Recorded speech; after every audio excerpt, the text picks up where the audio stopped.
All right, everyone, welcome back for another episode of Carnivore Trades. Today is Tuesday, October 15th, 2024. If you're not done so already, please give the video a thumbs up, like, comment, subscribe to the channel. Come find me on carnivoretrades.com for swing trading alerts, analysis, and live day trading. Lots of awesome trades in the trading room today, too. Again, that is on sale till the end of the month. Love the volatility here. Yesterday I said this is one of my least favorite tapes to trade when we're just melting up here with no pullback. But when we get that volatility finally, brings out a lot of opportunities, especially with earnings season. A lot of news today. Well, at least one piece of news anyway. We did get some earnings. UNH, this was also a really good day trade for us. So that gap down 10%, but finished off the lows. We had UAL after the bell. That's up $1. And then we had an earnings leak, which caused a decline. So ASML down 17, just under 17% here on heavy volume. And did Jensen lie a few weeks ago when he was talking about the insane demand for NVIDIA? Now, I think they do most of their business with TSM, which their earnings will come out on Thursday, before the bell, I believe. But it's just hit the sector, it was a sector-wide shot, right? And I talked about this yesterday as well, I think towards the end of the video. I said, like, when you melt up like this with no pullbacks for days and days and days, I need to fix that after hours stuff there. But when you melt up for days and days and days and you don't have a pullback, I mean, yeah, we went sideways for like a day and a half once or twice, but we didn't have any sort of like actual dip. When the dip comes, it can get violent very quickly, right? Because you have max buyers and then there's not enough buyers to absorb the selling once the first support is broken, and then you break through the next two or three pretty fast. I talked about this earlier as well. I said 58.30. This is in the morning video. I said it on Twitter as well. 58.30 needs to hold, otherwise we're going down. And, we did that in the afternoon. So ASML, dragging the market lower. Everyone in the world, every other video you're going to talk, or every video that you're going to see, every FinTwit account is going to be talking about this engulfing candle here on SPX today. I'm going to tell you it's probably not that big of a deal. So, two reasons. One, volume not lacking. We're at average volume here. It's 415. Volume's going to go up a little bit here, but 45 million, 47 million on SPY is not distribution. So that right there, I would say, is not a reason to get alarmed. Another reason is that it's OPEX week, and very rarely do you see a big decline during OPEX week. If there's gonna be one, I think it would be after. But that doesn't mean that we didn't top out today. We talked, this could be a top, right?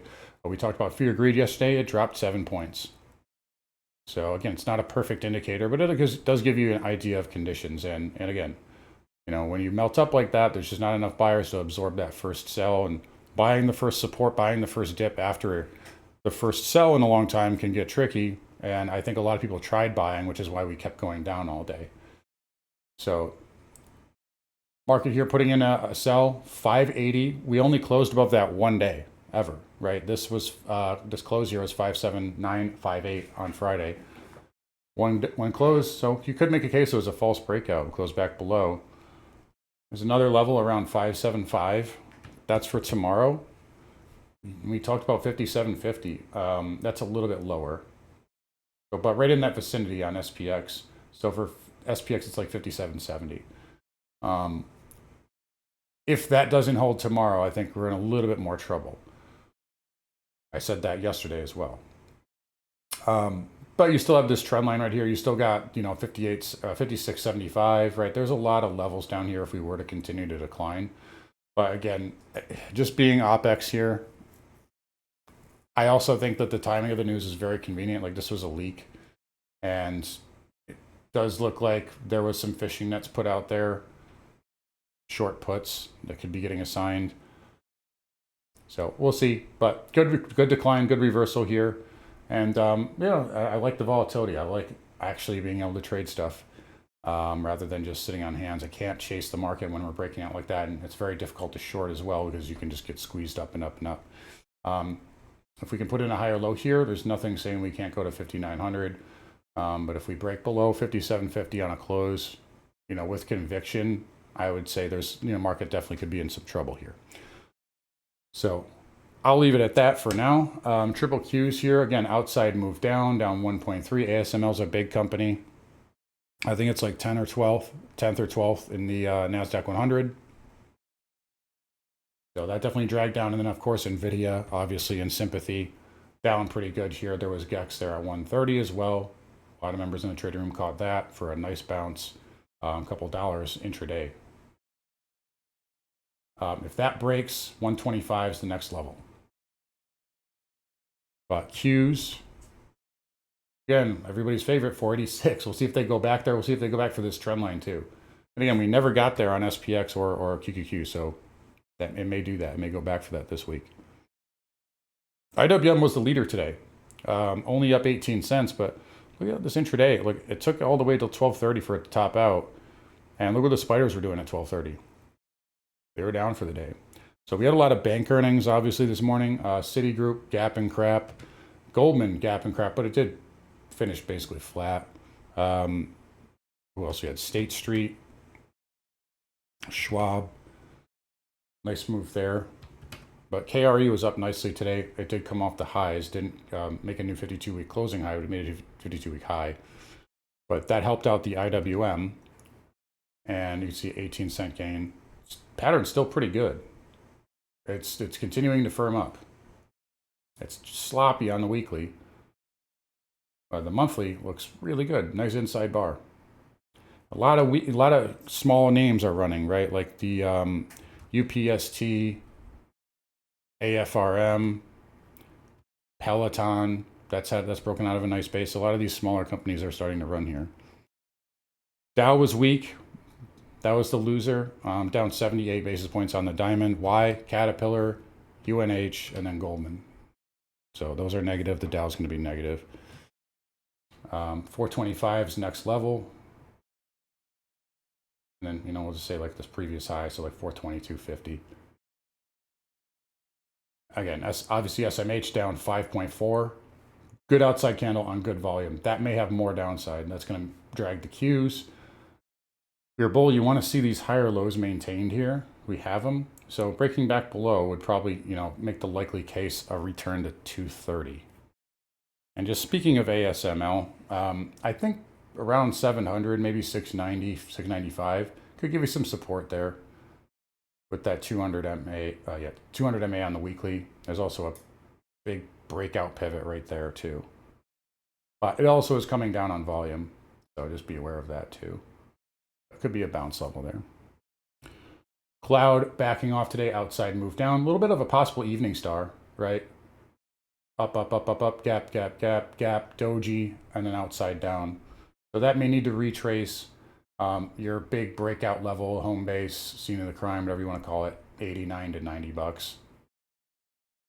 So see if that gets retested. But nothing wrong with Cloud. It just needs to retrace. Dow, Dow Transport's new 52-week high. But it did close back red. I think we have CSX after the bell tomorrow. So that'll move the DJT. Again, this continues to just creep up here. Big, fat ascending triangle. There's like two of them. This is the smaller one, right here. And then the big one's right here. The transport's still acting good. Talk about Bitcoin later, as always. Yields here today. So again, my leveraged bond trade that I was trapped in because I was in the storm and couldn't open my brokerage worked out pretty well. Just in case you're wondering, we had the ZN, which is short yields or long bond. Got a nice bid out of that today. Got like 80-point gain on the futures, so not bad. I think we can get more, but 2-year here today, just trying to bull flag here.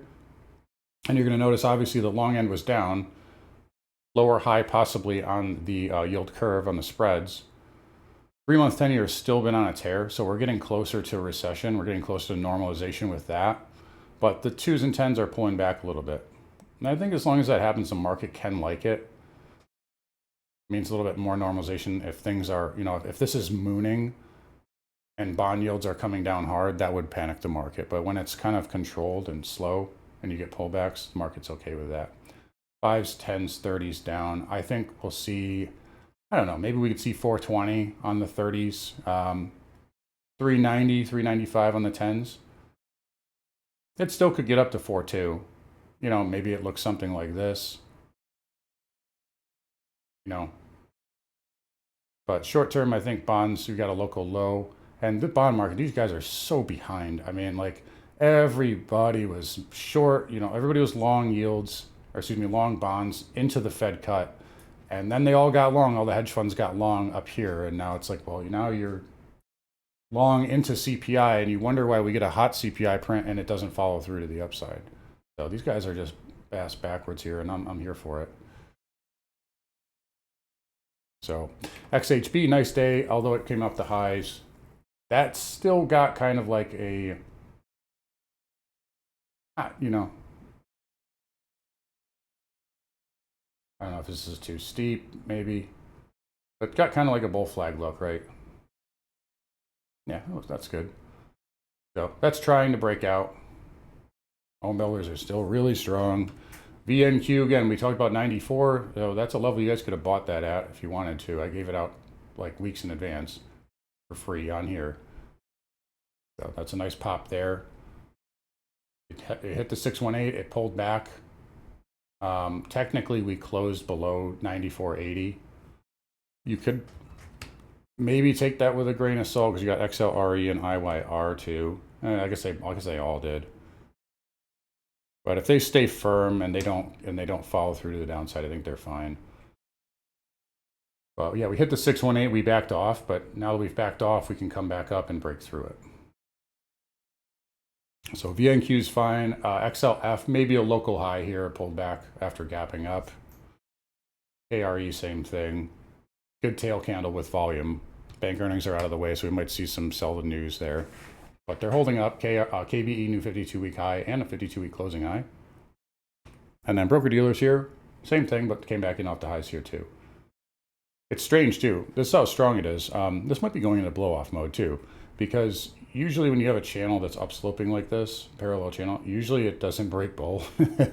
Usually if it tries to break bull, it'll do something like this and then it'll, you know, go the other way, which I guess there's still space for that to happen, but we'll see. XBD is still strong. Oil backing off here down 4%. Still kind of just like hugging this trend line. We'll see what it does tomorrow. I think it can bounce here. There's room for a higher low too. I don't have a good level for it just yet. I think maybe it hit a 618 today, just eyeballing it. Okay, it pierced a 618 from there. Let's check it from here. So there you go. So maybe it bounces tomorrow. It bounced off it today. I still think I think the lows are probably in for energy unless something crazy happens.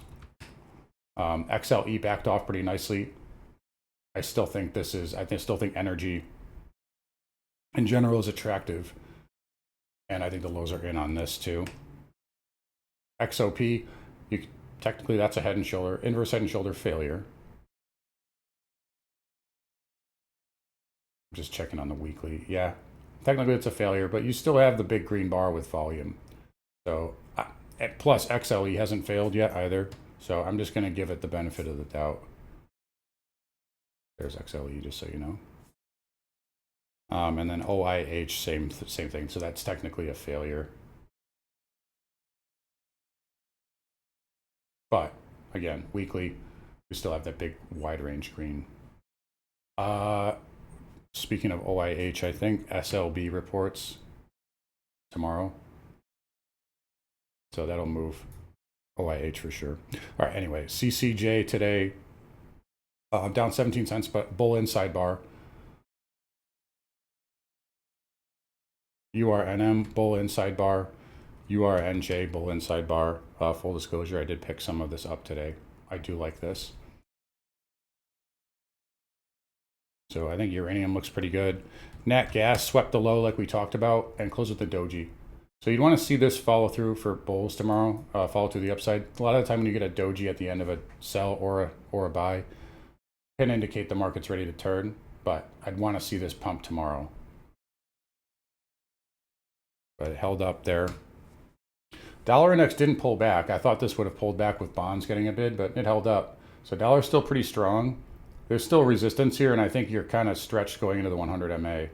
Remember, we had that nice RSI divergence, but now guess what? You're overbought now. Into a big pivot, You know, maybe it could pump up to the 200. RSI is not perfect, but I think it's closer to resistance than it is support. Now that said, there's now room for higher lows though on the daily.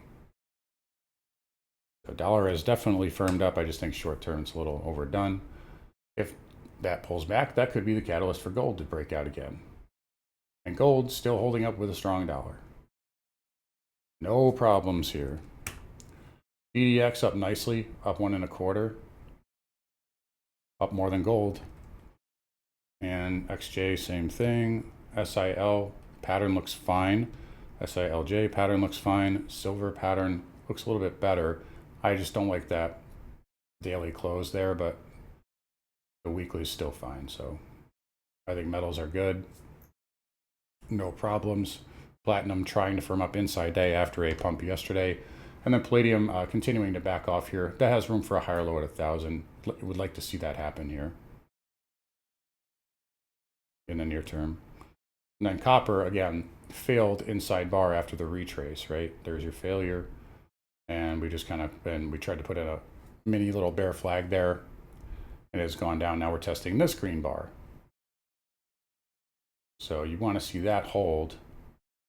You know, maybe it could go to the 618, 430. That would be an interesting level right there with the 200 to 50 and all these pivots. Preferably, I'd like to see it hold that low though. If I was already in it as a bull. Lastly, you could also make a case you got a WV set up. We'll see. All right, Bitcoin. And I say higher high. So again, we talked about this ad nauseum. Low, lower high, lower low, lower high, lower low, lower high, lower low, lower high. What's this? Higher low, higher high confirmed. Now you got a higher low and another higher high confirmed. That tells me the most likely scenario is if this gets to 69 and pulls back, we're going to look at another higher low. Or if it's a little bit weaker, you know, it might go back to this trend line. I would be a buyer there, just so you know. Monthly bull pattern looks pretty good. All right, so again, spiders here. Again, everybody's gonna be talking about this engulfing candle. You know, it's not nothing. It's definitely a fact. And you know, we closed below 580 again, so you could make case false breakout, but very rare to see a big decline during OPEX week. And again, not enough volume for me to get too excited. But good reversal here. We'll see what we get tomorrow. 575 is a level that I'm watching on SPY. I'm gonna say 5770 on SPX is right in that wheelhouse, but 5750 for me on SPX that's a level that I think needs to hold here. I think it will, at least this week. So, anyways, guys, gonna wrap it up here. Again, you guys take care. Have a great evening. Don't forget to come find me on carnivoretrades.com. See you guys all tomorrow.